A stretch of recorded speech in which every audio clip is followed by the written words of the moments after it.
Hey everybody, how's it going? Hope you're all having a great day. So this here says that New York City is planning to move homeless people from the subway as crime surges, and they have this picture. I thought it was weird that they used this picture. Again, I don't even know if this person's homeless.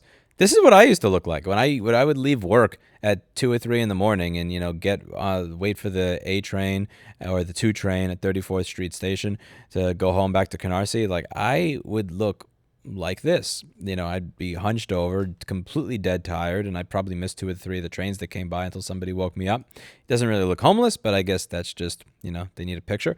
And now it's talking about how they have teams from the Department of Homeless Services and Health and Mental Hygiene going out to talk with riders who lacked housing and help them find shelter. Now, one of the things that they mentioned in this article that is important is they're saying that ridership is down. It looks like you still have 60% of pre-pandemic levels, and this is one of the things that they're doing to try to bring that back. Now, yeah, to be clear, if you want the subways to be safer, great.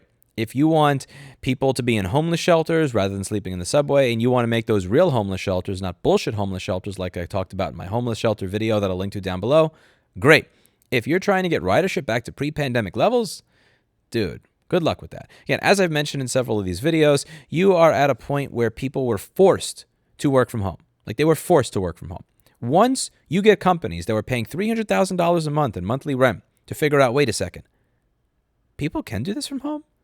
You mean like we could just pay $5,000 for one small office and that's it? We don't need to pay $300K a month for rent anymore? Cool. They're not going back. When people figure out that they could have a 8-hour workday rather than a 10-hour workday because they no longer spend 1 hour going to and from work every single day, they're not going to want to go back to the train, even if there's no crime. You take away the crime, take away 100% of the homeless and 100% of the crime and all that junk in the subway. If you could just stay in your house, why would you want to travel for an hour each and every day underground if you didn't have to? I think that their goal here is to go back to a system that we were kind of should have been going away from to begin with, that wasn't that great to begin with. Even if you do get crime back to those levels, if your goal is to have subway ridership be exactly where it was in 2019, again, good luck with that. The cat's out the bag. A lot of people do not need to take the subway in order to live their lives. And, I understand why they need that. I understand why this is necessary for them. The MTA in New York City, it didn't matter how much money they rake in, they always find a way to screw it up. There are people on YouTube that have discussed this that are way more knowledgeable on the topic than I am, but they are really, really, really bad at managing money. And the city is not exactly amazing at managing money. So they need this in order for people to come back. But again, they're looking at it the wrong way. Rather than figuring out what can be done with the new 2020 plus way of doing work, what can we do within the city to make things more sustainable as it is, they're trying to go back to a system that never really worked that well for anybody to begin with, and that's just not going to go very well. Now, in this, they are talking about the fact that murder rates were up, and I'll be honest with you, most people that live in New York City, like they're just not looking at this, at least the people that I know, they're not looking at this and saying, oh my God, I'm afraid to take a train ever again. It says there were 8 violent incidents in the subway this past weekend, including one stabbing, and there was one of them said, here we go, there were 8 murders on the subway last year, the most since at least 1997. Now, again, when you're talking, to be fair, again, I give New York City a lot of shit on this channel, and I think it deserves all of it. But when we're talking about a city with 8.4 million people, 8 murders in a year versus 6 versus 5. Again, if you're in a town that has 300 people, that's bad. Even if you're in a town with 3,000 people, that's bad. But in a city with 8.4 million people, because again, even if you've been to places like Nashville, this is, what is it, like 10, 20 times the population of a place like Nashville. There's a lot of crowding in there. I'm not saying that 8 murders is good. I'm not saying that every death isn't a tragedy. I'm not saying we shouldn't care about them. I'm not saying we shouldn't try and fix this. But 8.4 million people? I mean, you're going to have a couple of murders. Like, it's the unfortunate reality of having that many people in close quarters. Some people out there are just kind of nuts, and they're going to do things that they should not do. I don't really know people that look at the crime stat and go, well, there were 8 murders this year versus 5 last year, so I've decided not to take a train. I see a lot of this when I watch the news, and I see them posting constant fear porn over and over and over again, or they'll have somebody that like push somebody off a subway track, and they'll just keep playing this over and over and over and over again. I took the subway just today, honestly, because I did not feel like taking my bike.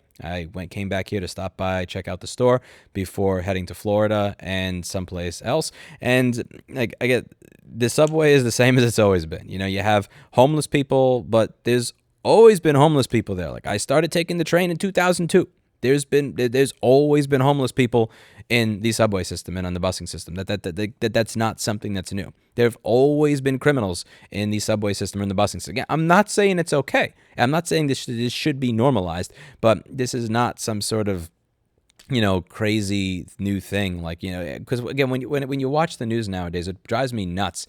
Is they make it sound like going on the subway to, I don't know, like to Washington Heights or to Riverdale or to Bed-Stuy or to Bushwick or whatever, that like you were getting on a yacht and that you had servants and now there's homeless people. And it's like, no, it's literally been like that since I was 13 years old and my parents let me start taking public transit around the city to explore it.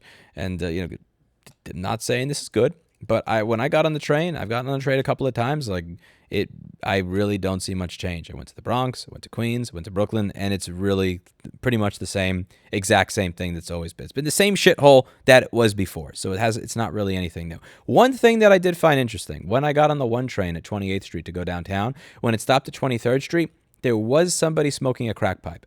I actually Googled it just to make sure because it's, that was clearly a crack pipe. And they were clearly tweaking because there was like his eyes were wide open and he kept like turning his head really, really, really fast like an angry parrot and staring at me because I was making clear eye contact, which I shouldn't have because he's fucking smoking a crack pipe and God knows what he has on him. I just couldn't help myself. I'm just like, is this real? I just kept staring. Like, is this actually happening? And he kept staring at me like angrily and turning back and back around. I've never seen that before. Again, I've seen people smoke weed in the subway. Never seen somebody smoke a crack pipe in the subway before. Be honest, that's a first. I did skip over the crack epidemic. I was, I wasn't even really 10 years old yet. When that happened, I was born in 1988. I just didn't see that. I've never seen somebody smoking crack in the subway before. That was a first for me, and I did see that today. But at the end of the day, I didn't have this feeling of like, oh my God, I'm in so much more danger than I was when I took the subway from 2002 through 2018. You let me know what you think of this in the comments down below. Again, by all means, push to make the subway safer, push to get homeless people housing, try to do better as a city. I get it. If that's being done to make the city a better place, I support them trying to do it. But if you're doing that because you want to try to get subway ridership back to pre-pandemic levels, in my opinion, that is a massive fail. You are trying to go back to a world that no longer exists, even if it doesn't matter if COVID disappears. It doesn't matter about any of that. What matters is that business owners have realized that they can pay monumentally less rent and that their employees can spend monumentally less time traveling and the exact same shit can get done. If that's the case, why should they go back? Come up with a plan on how you will deal with a 2020s future rather than trying to go back to a 2010s past. Let me know what you think in the comments down below. That's it for today. And as always, hope you learned something from me screaming at the news. Bye now.